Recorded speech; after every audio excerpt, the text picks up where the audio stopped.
আল্লাহ পাক সুবহানাহু ওয়া তাআলার দেয়া বিধিবিধান বা ইসলামের বিধিবিধান আপনি পছন্দ করতে পারেন নাই, পছন্দ করেন না এজন্য আপনি মানুষের তৈরি করা বিধিবিধান রাষ্ট্র প্রতিষ্ঠার জন্য চেষ্টা করছেন, অথচ ইসলামের বিধিবিধান রাষ্ট্র প্রতিষ্ঠার জন্য চেষ্টা করছেন না। তার মানে আল্লাহ তাআলার বিধিবিধান বা ইসলামের বিধিবিধান আপনি পছন্দ করেন নাই। এর মানে আপনার দ্বারা আপনার ভিতরে ঈমান কিছু প্রবেশ করে নাই, এটাই প্রমাণিত হয় যে ইসলামের বিধিবিধানকে আপনি পছন্দ করেন নাই, বিধায় ইসলাম প্রতিষ্ঠার জন্য আপনি চেষ্টা করেন নাই। এজন্য আল্লাহ তাআলা সূরা আশ-শুরার ১৩ নম্বর আয়াতে স্পষ্ট বলেছেন, আমি পৃথিবীতে যত নবী রাসূল পাঠিয়েছি সকল নবী রাসূলকে আমি বিধিবদ্ধ করে দিয়েছিলাম তোমরা ইসলামকে, দ্বীনকে জমিনে প্রতিষ্ঠিত করো এবং এ বিষয়ে কোনো রকম মতপার্থক্য সৃষ্টি করো না, দলাদলি করো না।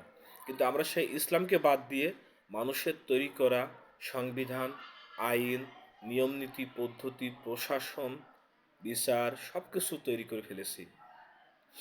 আমরা সুখ খুঁজি কোথায়? আমরা সুখ খুঁজি আল্লাহর দেয়া সুখ বাদ দিয়ে, আল্লাহর দেয়া বিধান বাদ দিয়ে, আল্লাহর দেয়া শান্তি বাদ দিয়ে মানুষের দেয়া সুখ শান্তিকে আমরা গ্রহণ করে নিয়েছি। যখন আল্লাহর দেয়া সুখ শান্তিকে বাদ দিয়ে মানুষের তৈরি করা সুখ শান্তিকে আমরা গ্রহণ করে নিয়েছি, তখন আমরা আসলে সুখকেই ভুলে গেছি আসলে সুখ কী জিনিস। আল্লাহ তাআলা আমাদের জন্য যে সুখ শান্তি এবং সমৃদ্ধি রেখেছেন সেইটা আমরা ভুলে গেছি।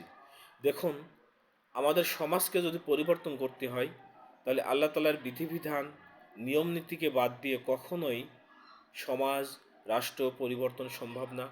সমাজ রাষ্ট্রের সুখ শান্তি সমৃদ্ধি সম্ভব না। আপনার বাড়ির পাশে, আপনার বাড়ির পাশের ঘরে যদি কখনো আগুন ধরে, আপনি কি কখনো সেই আগুনের তাপ থেকে বাঁচতে পারবেন? কখনো পারবেন না। তেমনইভাবে আপনার বাড়ির পাশে যদি একজন না খেয়ে থাকে, আপনি পেট ভরে খাচ্ছেন, অথচ সে না খেয়ে আছে, আপনি যতই মনে করেন যে আমি খুব সুখে আছি, ভালো আছি, কিন্তু আপনি সুখে থাকতে পারবেন না মনের কাছ থেকে।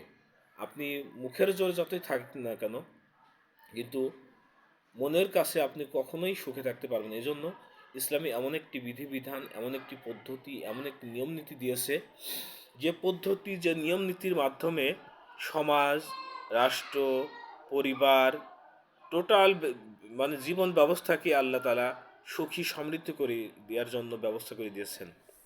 কিন্তু আমরা সেই ইসলামী জীবন বিধান, জীবন পদ্ধতি, সেই দিনকে বাদ দিয়ে আমরা যখন মানুষের তৈরি করা মানব রচিত বিধিবিধান দিয়ে রাষ্ট্র সমাজ প্রতিষ্ঠা করে সুখ খুঁজি, সুখ আনার চেষ্টা করি, তখন সেই সমাজের কি অবস্থা হয় আমরা এখন ভালোভাবে বুঝতে পারছি। কিন্তু যে সমাজ, যে পরিবার, যে রাষ্ট্রে ইসলামী নিয়ম নীতি বিধিবিধান আছে, সেই রাষ্ট্রের দিকে একটু তাকান, তারা কতটুকু সুখে আছে।